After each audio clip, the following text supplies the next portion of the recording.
Ladies and gentlemen, thank you for standing by, and welcome to the Murphy USA Second Quarter 2020 Earnings Conference Call.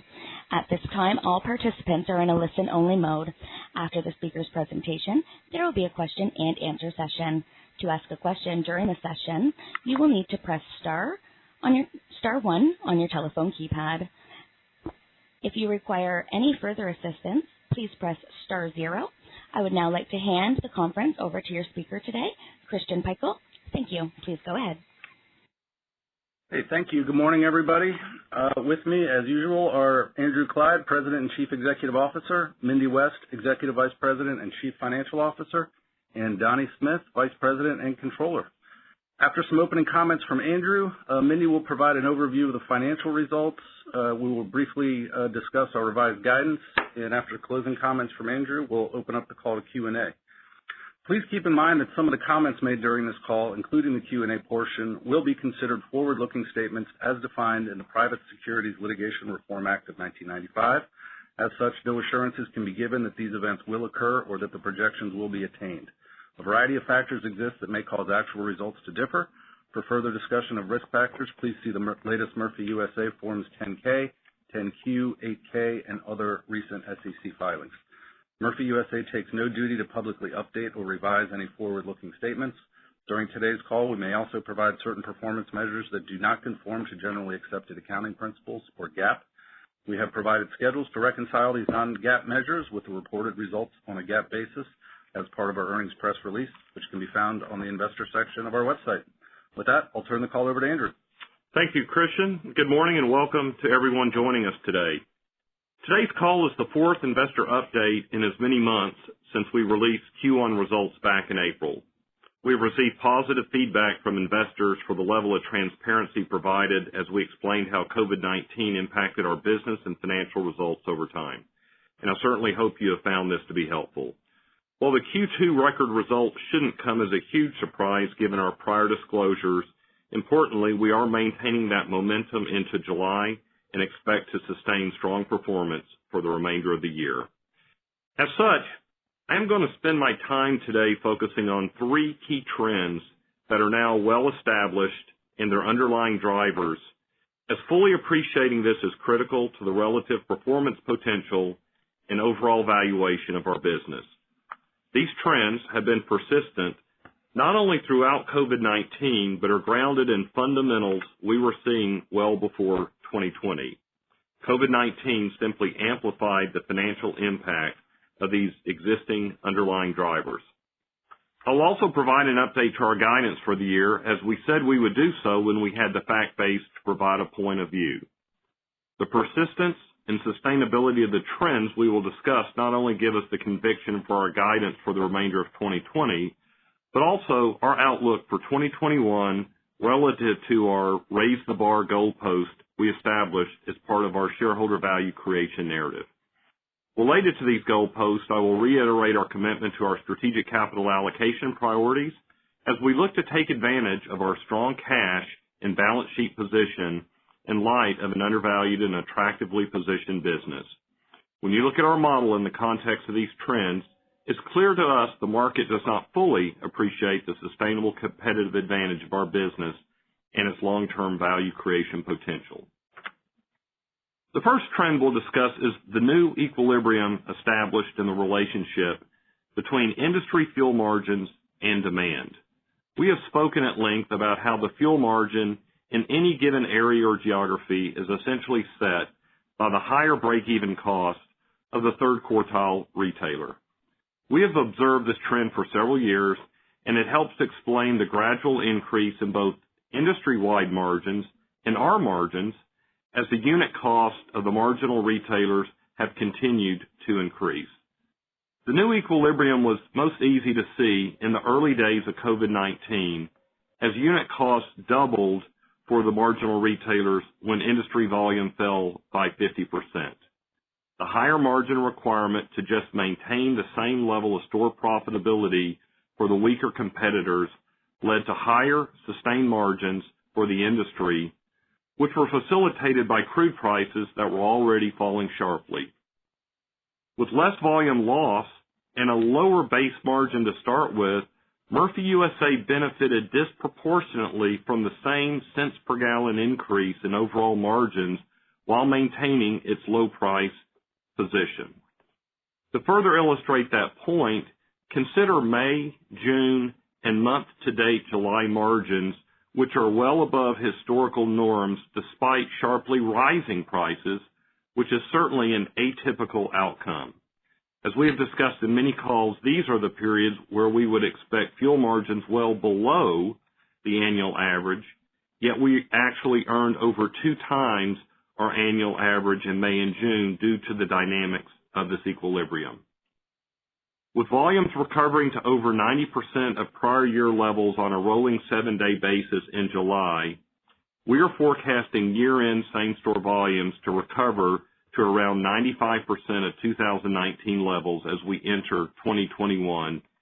Yet, we expect fuel margins to be at least 1 to 3 cents per gallon higher, resulting in higher overall fuel contribution.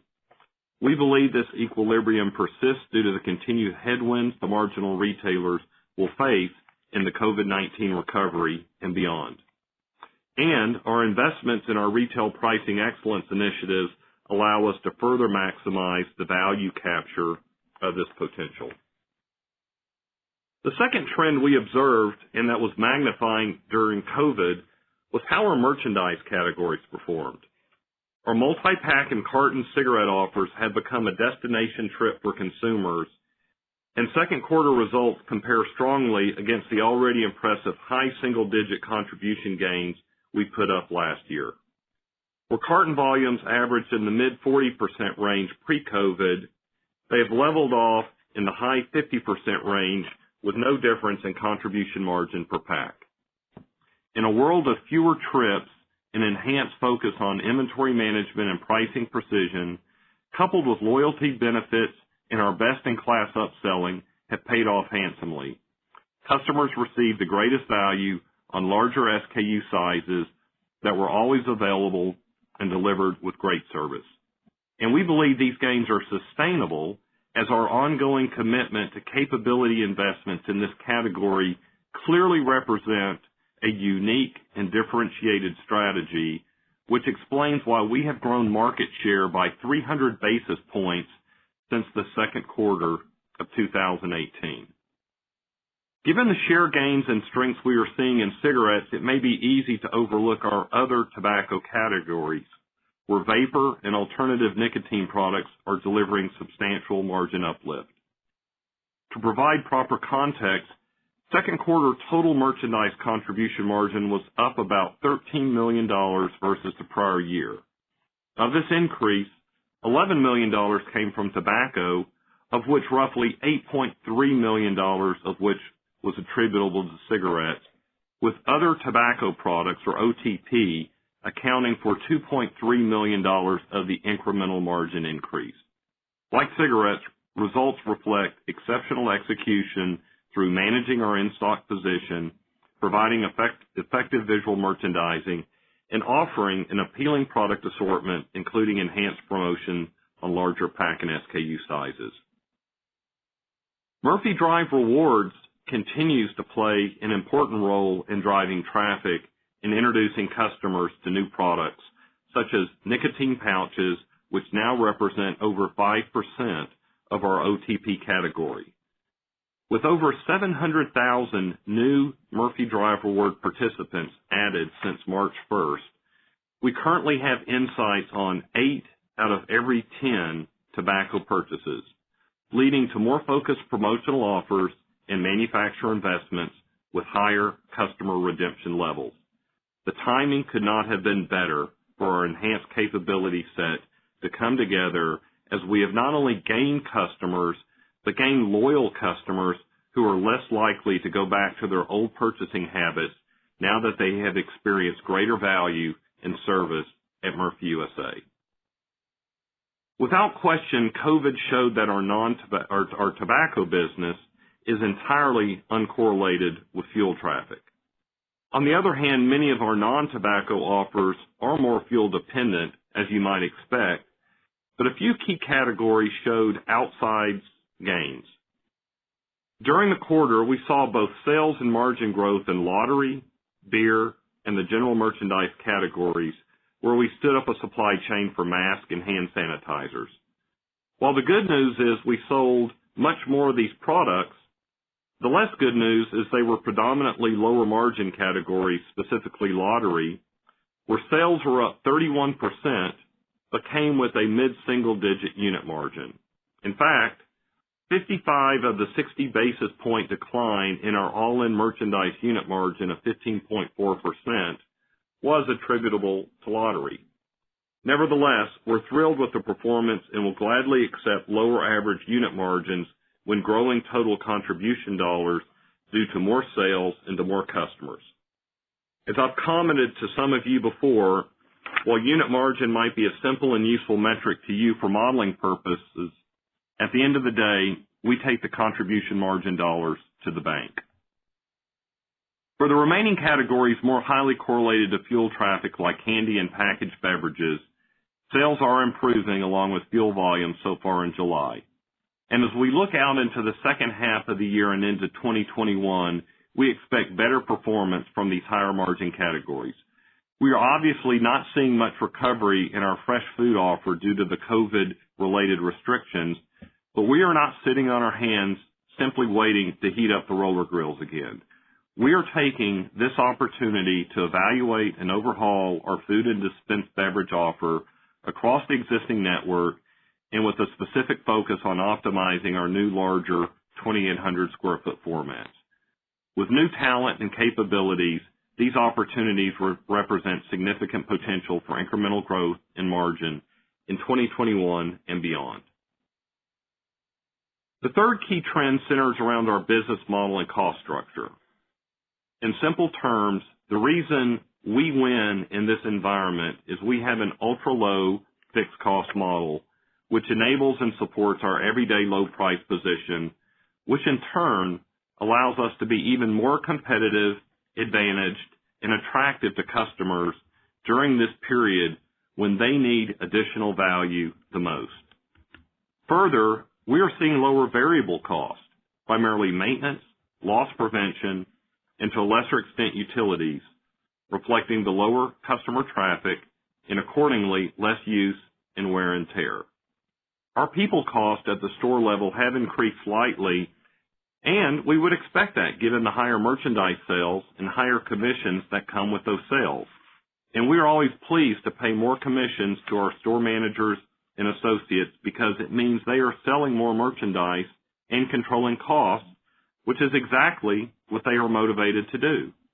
In fact, I announced last week in a series of virtual town halls for our store managers and field leaders that we would be providing additional enhanced commissions in the third quarter to reward and encourage our team as they stay focused on the customer and sales.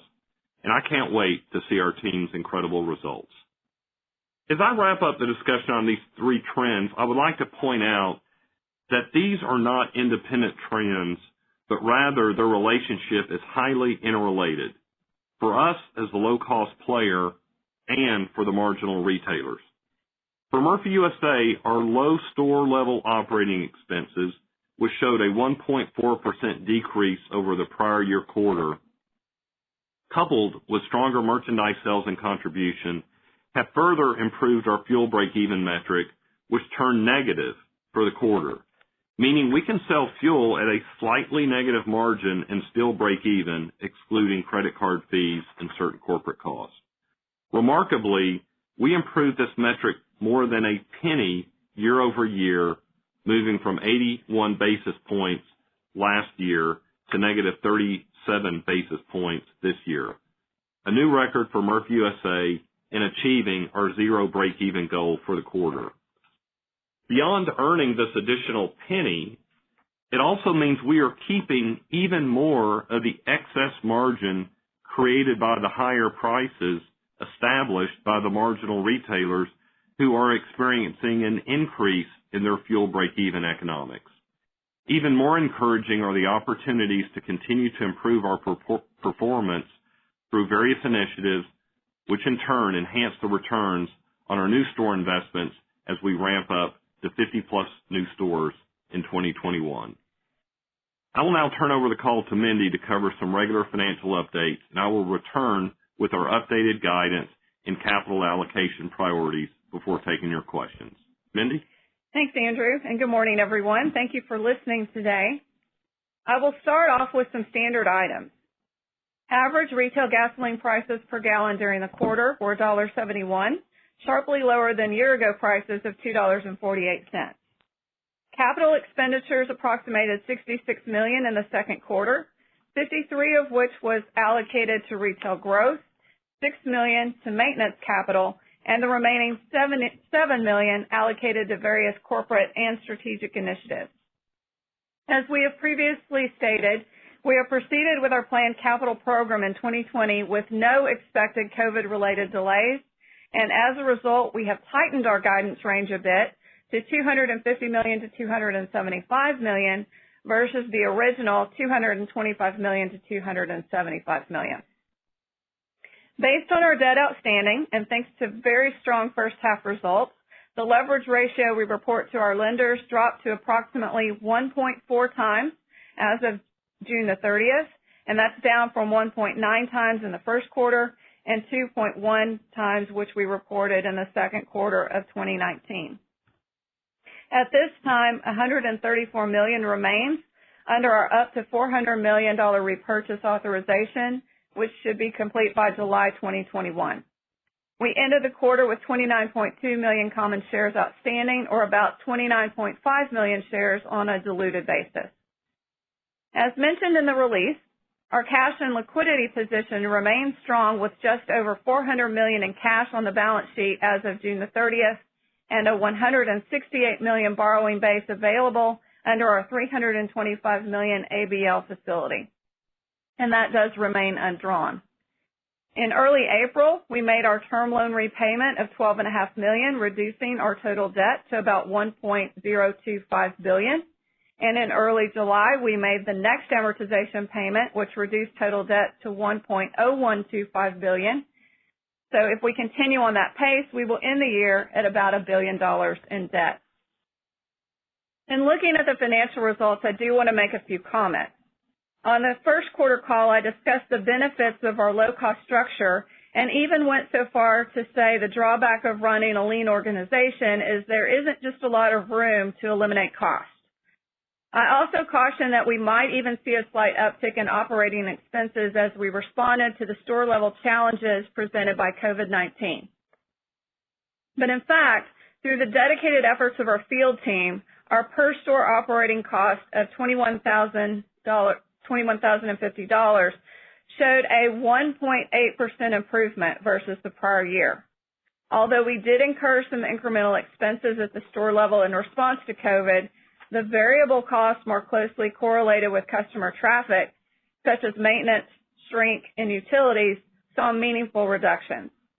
Inclusive of people costs and other fixed cost categories, as shown in our guidance, we do expect costs to trend higher as customer traffic recovers in the second half and to remain within our guided range of 1% to 3%. We are currently forecasting closer to the midpoint of that range. While significant uncertainty remains with respect to an economic recovery and how quickly customer traffic will return to normal levels, our business remains free cash flow positive, and we have a very strong cash balance and balance sheet liquidity, which is sufficient to carry us through even the most challenging environments that we can foresee. So with that, I will turn the call back to Andrew. Thanks, Mindy. I want to close with an update of our 2020 guidance metrics. As discussed in our Q1 call, we withdrew fuel volume guidance and stated we would come back with an update when we had a more informed view, which we do. As we provided in our press release, we have reinstated our full-year fuel volume guidance to a range of 217.5 to 222.5 thousand gallons on a per-store month basis. To provide a little more insight into second-half expectations, I'll give you some of the math. The 220,000 APSM midpoint of that range suggests second-half total volume of 2.044 billion gallons, which is about 7% lower than second-half 2019 total volume and reflects expected contributions from new stores. On an APSM basis, the midpoint suggests $230,000 per store month for the second half of the year, which would represent about an 8% decrease versus 2019. That should get you pretty close to $220,000 APSM for the full year average, or about 3.945 billion gallons. While we have gotten out of the business of providing margin guidance in the past, I think it's important for investors to understand our thinking as it relates to the new fuel volume and margin equilibrium we discussed, which we believe represents another structural increase for the industry. Due to the lower volumes the industry is facing, we will enjoy the benefit of higher margins to the tune of 1 to 3 cents per gallon higher in the second half, which we believe will lead to full-year margins between 24 and 25 cents per gallon. Given the dynamics in play right now in July, as I mentioned, we are forecasting second half all-in margins of 19.75 cents per gallon, which is about a penny higher than last year and about 2 pennies higher than the 5-year average. We believe this is appropriate given the competitive behavior we are seeing today that has resulted in margins coming down from nearly 80 cents per gallon early in the second quarter, but stabilizing at levels higher than historical norms would suggest, especially in the recent rising price environment. If you take that math a step further, you'll calculate total fuel contribution dollars of roughly $960 million, which is more than $250 million above prior year.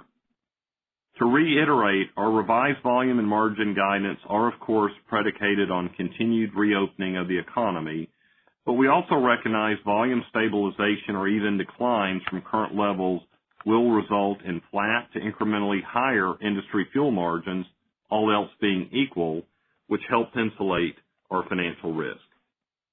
We are also increasing our merchandise contribution guidance from $430 to $435 million to a range of $455 million to $460 million, due largely to the strong performance in the tobacco categories that we expect to continue through year-end and into 2021.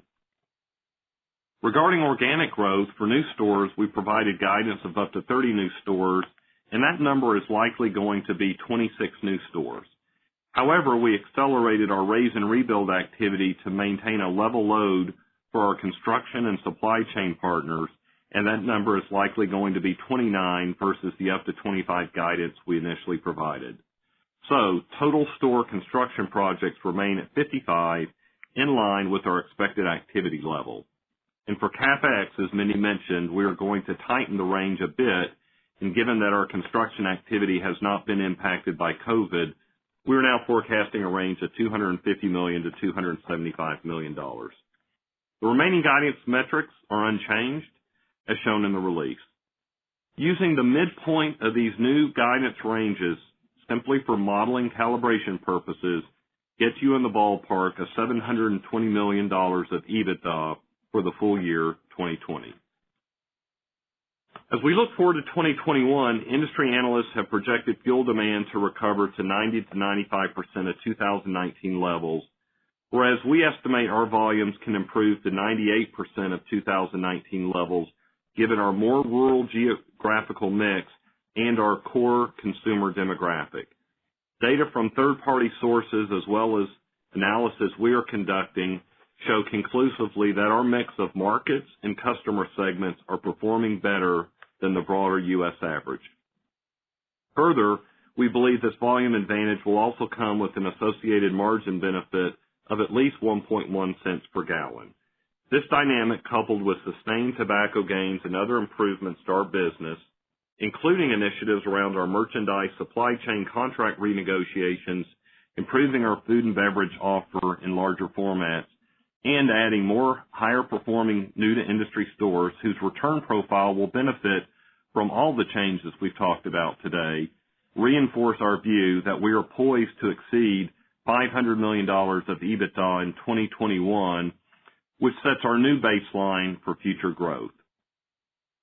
That brings me to my final point.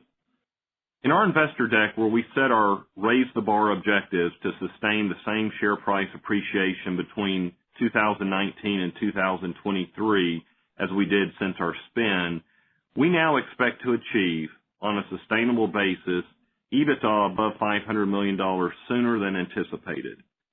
With the front loading of our share repurchases we executed in early 2020 against our board-authorized program of up to $400 million over 2 years, we are equally well-positioned with our cash and balance sheet to complete this program ahead of schedule. It's nice to see the market response this morning as investors are beginning to share our view of the value creation we, as a management team, have worked to deliver since spin. Importantly, we have additional opportunities to continue to grow shareholder value, not just in the current environment, but for the foreseeable future as we ramp up our organic growth program, continue to deliver material improvements to the business, and allocate capital in a shareholder-friendly manner. While investors may be quick to discount 2020 results, we believe the trends we discussed today have shown persistence throughout the COVID period, yet also reflect underlying fundamentals that have been in place well before COVID. Given this view, we see no reason why an advantaged, resilient, and growing business model like ours should trade at a discounted valuation versus our peer group. Unfortunately, we have the means to take advantage of this disconnect as share repurchase remains a powerful lever given our future earnings potential, current cash position, and balance sheet flexibility. And with that, operator, let's open up the lines for Q&A. At this time, I would like to remind everyone, in order to ask a question, please press star, then the number 1 on your telephone keypad, and we'll pause for a moment to compile the Q&A roster. Your first question comes from Chris Mandeville with Jefferies.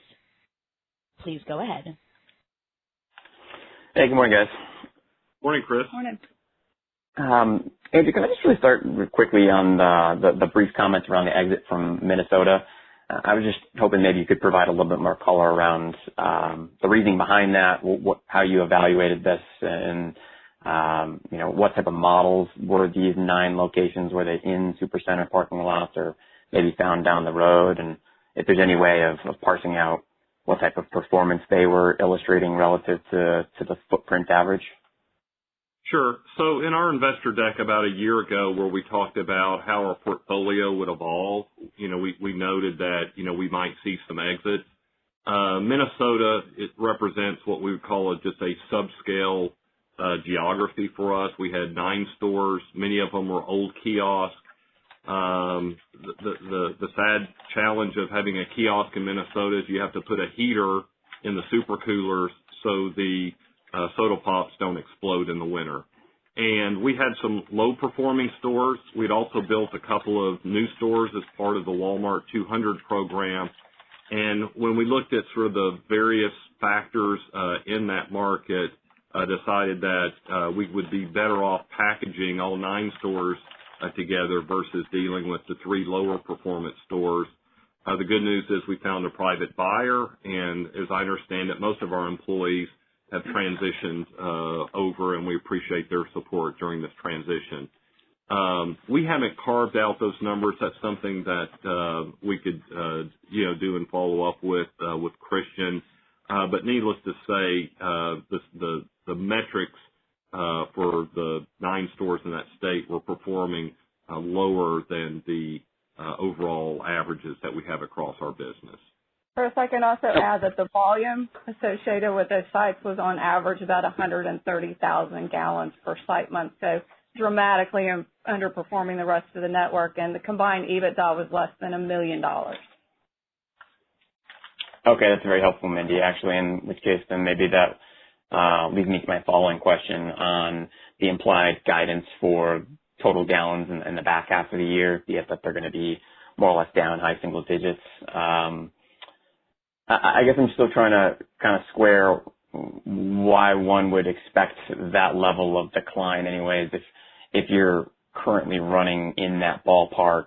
Is there anything to be thinking about in the back half of this year that would detract from a continued recovery versus the north of now 90% prior year levels, or how should I be thinking about that, especially in light of what Mindy just referenced and how that's the Minnesota sale, albeit only 9 stores, would actually help the per store per month number? Yeah, 9 stores out of 1,500 won't move the needle. Look, we've largely straight-lined it. We've built a capability using mobility data that gives us a good sense of how our markets and stores are actually recovering, and looked at the industry data from experts that are looking at a number of other factors, and so we could certainly exceed that number, but there's other factors that could cause some variability in there. So that's just our best estimate at the time. And one thing I know is we'll be wrong with that estimate, but the way we're thinking about this new fuel volume margin equilibrium, if we're wrong, that means either high or low the industry is seeing the same. And given those dynamics, the higher contribution from margins will more than make up any forecast error from a volume standpoint. Got it. Okay. And then number quoted for the Minnesota sites and volume, that was for full year last year. They weren't performing nearly that strongly in the COVID environment. Of course. Okay. And then my final question before I hop back into the queue here is just, Andrew, I guess I asked you this last month or so ago. I'm curious, so you guys now have the capital, a significant amount of that, to deploy to accelerate some of your priorities, unit growth, share buyback, and you clearly have referenced that you view yourself as undervalued relative to what type of valuation the market's ascribing to you. So I'm just trying to get a better understanding of why there was no activity with respect to buyback in the current quarter, and if there's any general way in which we could think about an annual practice, if you will be looking to utilize a very front-end loaded annual buyback program going forward. Yes, I think in terms of where we sit now, look, our board weighed heavily the considerations for ending the share repurchase program that we conducted in the first part of the year. In terms of your modeling and the other analysts, et cetera, I think we largely hit the expectations for the year on a front-end basis. And our board will be meeting very shortly, and the open window provided from, this earning call gives them the opportunities to consider the timing and level of resuming those. But as we've stated and continue to state, this is our preferred method of giving back value to our shareholders. So we have the means to do that, to extend that, as well as deliver on our capital priorities. Our NTI pipeline is in excellent shape for 50-plus stores next year, and as we showed, our ability to flex between a few lower NTIs due to some permitting delays and picking up raise and rebuilds, we can continue to deploy capital on a balanced basis. Okay, I'll leave it there. Congrats, guys. Take care. Your next question comes from Bobby Griffin with Raymond James. Please go ahead. Good morning, everybody. Thank you for taking my questions. I hope everybody's staying safe. Andrew, I guess first I want to go back to kind of your comments about the fuel equilibrium and kind of what's taking place in the industry. It's very helpful to kind of walk through that. But when you look at industry volumes, do you think there's a certain volume that if the industry gets back to, say, they get back to 95% or 98%, that the behavior will change back to more of a normal behavior where when you see rising oil, you'll see, margins get pinched, or you'll see operators go after the incremental volume again? So I think that has always been the normal behavior, and I think we're seeing it still right now. Margins are pinched as prices run up, but they're just pinched from a higher level. And when we see some opportunities when prices fall, we see the widening behavior by ourselves and some of the other high volume, low price retailers. It's just being done in a rational, disciplined manner. And so, I would encourage people to go back to prior periods, 2014, 2018, 2008-9, especially when you saw a demand shock. you can trace these periods of higher industry margins back to discontinuities like this, but the underlying behavior didn't change. It just happened at a higher margin level than before. Of course, the greatest risk in an environment like this would be all the competitors would compete it all away. But I think we've seen plenty of evidence that says, look, we all have to earn a return on capital, whether we have private capital or public capital, and no one's motivated to do that just for the sake of gaining more volume. Okay, that's helpful. And when you look at the volume trends kind of in July versus the business update at the middle of June, a pretty notable improvement in volumes. Where June was kind of in line with the industry, and now July is notably better than kind of the third-party industry data that's out there. Do you have any, besides just the kind of the standard strength in your business that we've talked about, do you have any other kind of insights into why the big notable improvement? Is it just regionally, or kind of maybe the Walmart property saw a big uptick, or anything like that to help us maybe understand the nice inflection in your volume trends in July? Yeah. It's a lot of, isolated factors across markets with the economy opening. I've looked at a lot of third-party data showing that our customer segment, typically lower income, is spending more and recovering at a higher level than higher income zip codes. We've done some analysis using mobility data to actually show that volumes are recovering better in more rural markets than more urban markets, also with the customer demographic we're serving. I would also say that we got sharper with our retail pricing positioning during the latter half of June and into July, as well as we keyed up for the July 4th weekend, 100 days of summer, et cetera.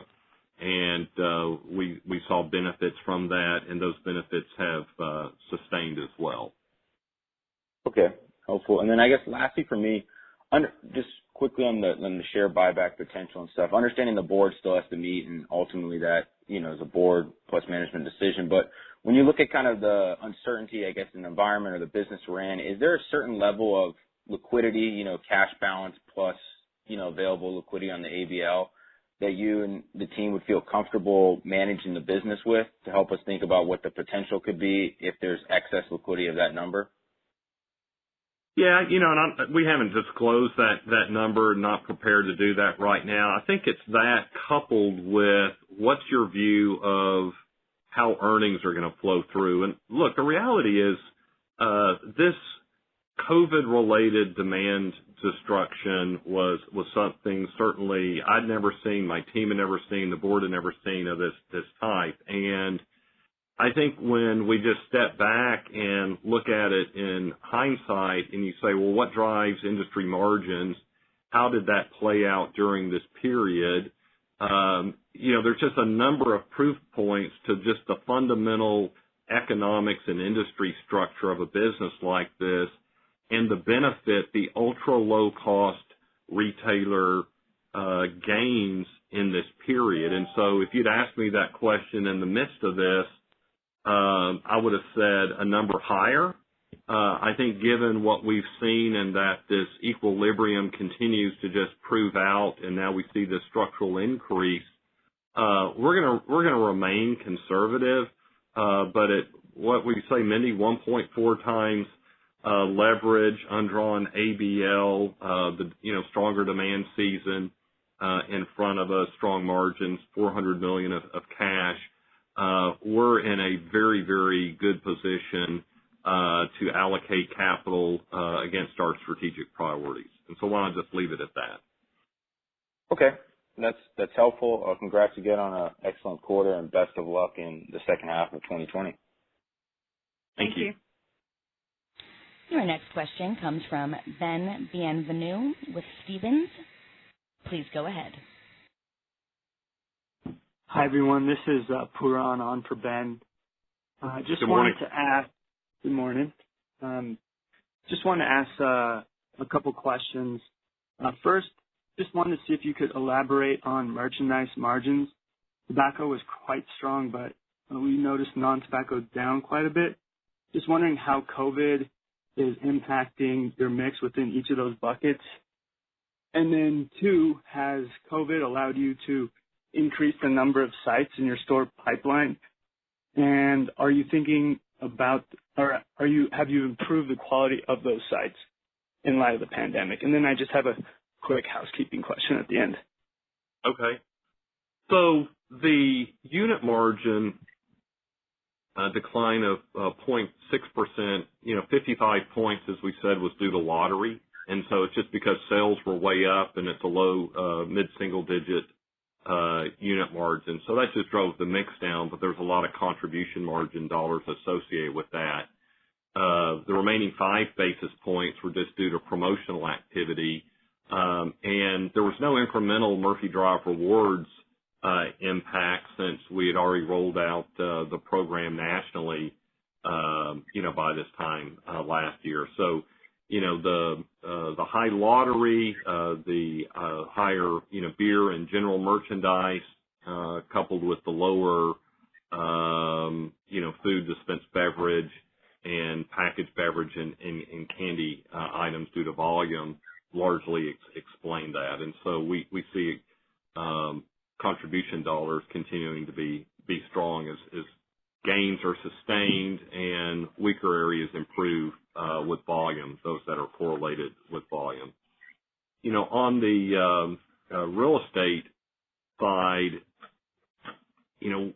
we're not yet at that point where we're seeing a high level of distressed real estate out there, but we certainly have a lot of dry powder, and we're well positioned with the developers and real estate team and third parties that work with us in our target geographies to take advantage of that. And so to the extent we could accelerate the pipeline of new to industry locations in our target markets, we would seek to do that and take advantage of this opportunity.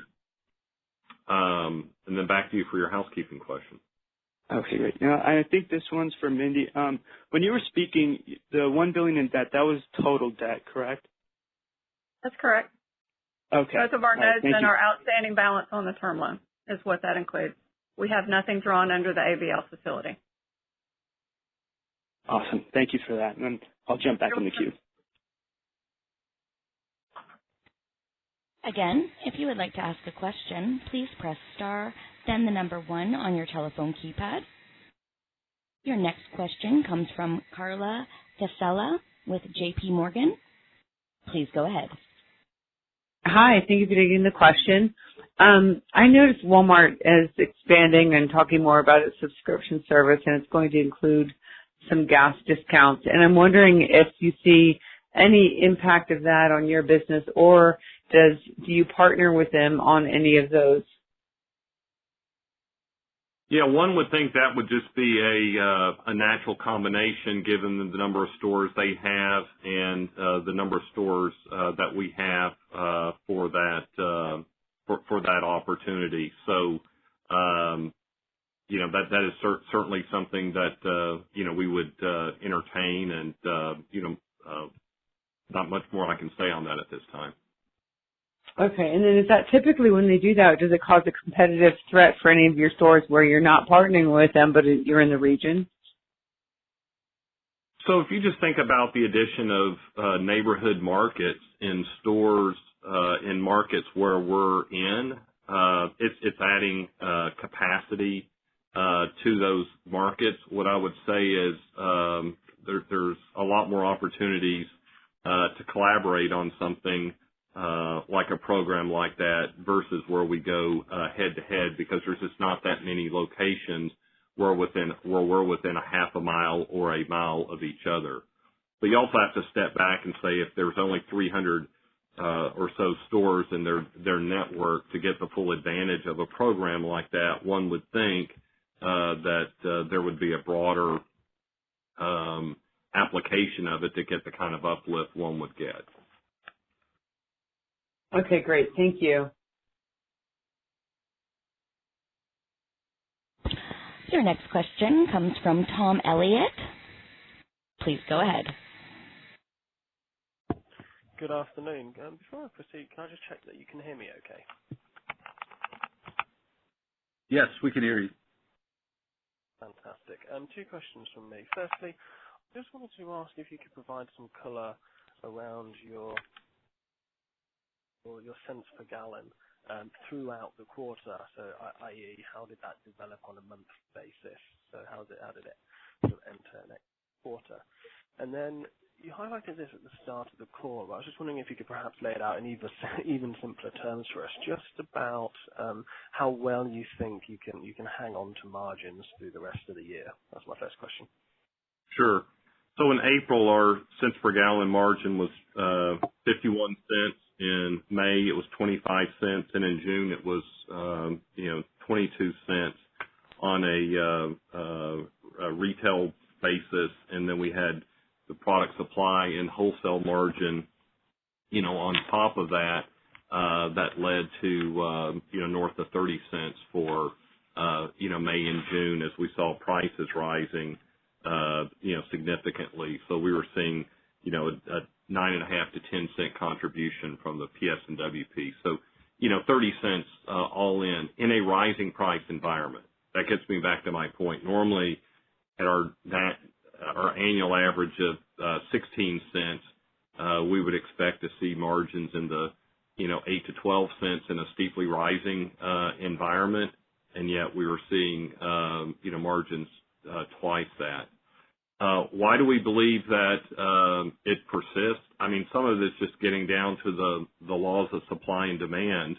If the price setting retailers are experiencing higher fixed, higher variable costs, a weaker volume recovery, their unit economics require them to price higher to maintain profitability. And it's simple as that. And that's the industry structure that this business operates within. And if you're the lowest cost or amongst the lowest cost retailers in that industry, the excess margin created from that enables you to capture that even by offering the same everyday low price differential to your customers. And I think the other thing I would say is that during this period we also saw prices being passed through to consumers, right? So even as all this high margin environment was taking place, prices were falling. And so they just fell at a lower rate than they would have if demand had held up. And I think that's another dynamic that this industry has, is we're passing on higher and lower prices to consumers every day as commodity prices change. And so I think those two fundamentals of our industry, its structure, I call it a steep supply curve where you have weaker players on one side and ultra low players on the other side, coupled with the ability to pass through prices, which we do every day. I don't know another industry that has these massive signs that display the price.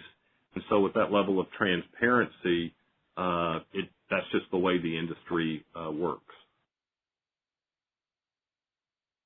Thank you. That's very helpful. My second question is on working capital. I know it's not a huge driver for you guys, but I just wanted to get a better sense. Firstly, on payables, I think, please correct me if I'm wrong, in the 10Qs, your payables, you split out sort of trade payables and accrued liabilities, but I didn't see that split in the press release. I just wanted to get a sense of how your working capital had really moved over this quarter.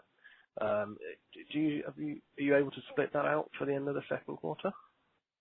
No, Kristen could follow up with more detail around the payables, but what I can tell you is working capital moved in the quarter predominantly from the accumulation of very large cash balances, and the accounts receivable was lowered. That was primarily due to lower product prices. Accounts payable was affected by the same thing, and also lower sales volumes.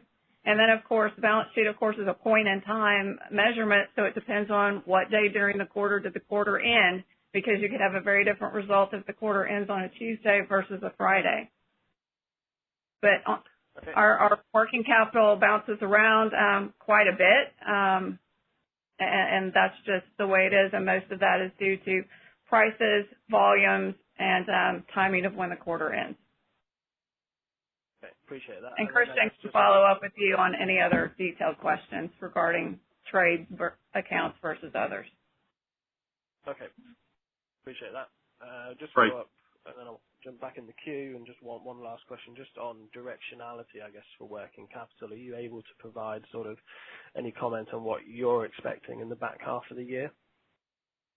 Well, as prices would rise, then that inventory that we replaced at our sites would incur an increase in working capital. But that's why we like our ABL facility, because it also grows commensurate with prices growing as well. So our liquidity grows in tandem with product prices increasing.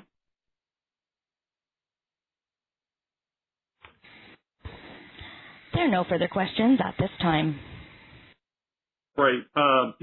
One point that I wanted to pass on that related to Karan's question, who was on for Ben, our Q2 non-tobacco APSM gross margin grew at 3.7%. June grew at 12.7%. So I think that helps, address your question about the recovery of some of those categories. So just wanted to make sure that point was on there.